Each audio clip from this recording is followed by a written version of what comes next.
Hi, welcome to Comcast Local Edition. I'm Tamara Banks. Joining me on this segment is Jim White from Volunteers of America. Jim, so good to see you. Thanks for being here. Thank you for having me. You're always doing such great work at Volunteers of America. Well, thank you. Tell us about the whole issue I think we want to focus on now is homeless children, how you're identifying them and what you're doing to help them, especially at night, and to help them continue their education. Okay, I'll be glad to. Well, on any given night, we have about 100 children that are in our care at Volunteers of America. And this is the time of year when everybody's starting to think about going, back to school clothes, back to school supplies. And I just want to give some awareness to there are a lot of children. In fact, last year there was 12,600 children identified in the metro area that were homeless and attending school, a 73% increase from 2 years ago. And it's usually that kindergarten to fourth grade group that is seeing the largest increase. That's just unbelievable. What happens to the kids at night? Well, during the day they're at school, but what happens to them at night? Well, at night, that's part of the problem. I had one young man say, well, how am I supposed to do my homework when we're living in our car? But thank goodness, there is a federal mandate, the McKinney-Vento law, that says that those children need to be identified and served. And by served, that means they have to be provided transportation if they want to go back to their original school. If they don't want to just stay in the local school, they have to be provided all the resources that are at a school, meaning preschool, post-school, meals, gifted and talented, if that's the case. And finally, they have to be able to enroll immediately, even if the family doesn't have all the paperwork in place. Like at the Volunteers of America Brandon Center, every child that comes in there is in school within 48 hours. Oh, that's great. Well, I bet it's difficult if they don't have any documentation about their address and mailing address, that sort of thing.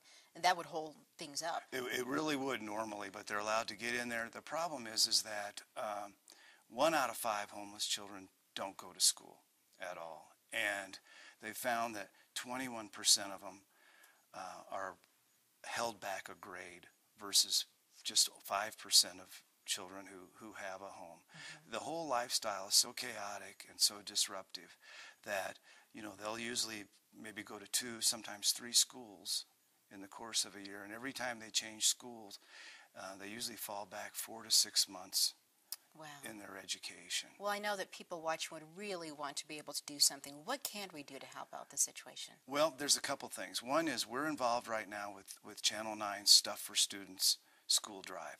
So if you're buying your own child some supplies, pick up a few extra. If you have a business, put a box up and collect some supplies, because certainly these children don't have any supplies. Right. Second of all, if you really have got the time and you enjoy school, you enjoy reading, you enjoy children, and you think maybe you would like to tutor and help a child with their homework, please go to our website at voacolorado.org, and you can find out how to do either one of those things.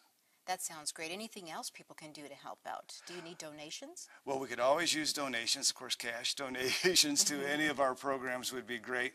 Right now, though, the school supplies, and back to, the other thing is everybody else is doing back to school clothing, school drives. Well, that the problem is if you're homeless and you're dealing with all those issues, school probably isn't one of your highest priorities. Right. Yet it's been found that it's one of the most stabilizing things for a family and a child to get them into a regular schedule and a routine and get them in school. So anywhere you can get involved in that and help out is a big help.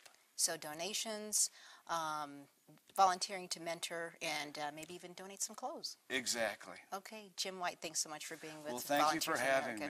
Good to see you. You've been watching Comcast Local Edition. I'm Tamara Banks. Thanks for watching.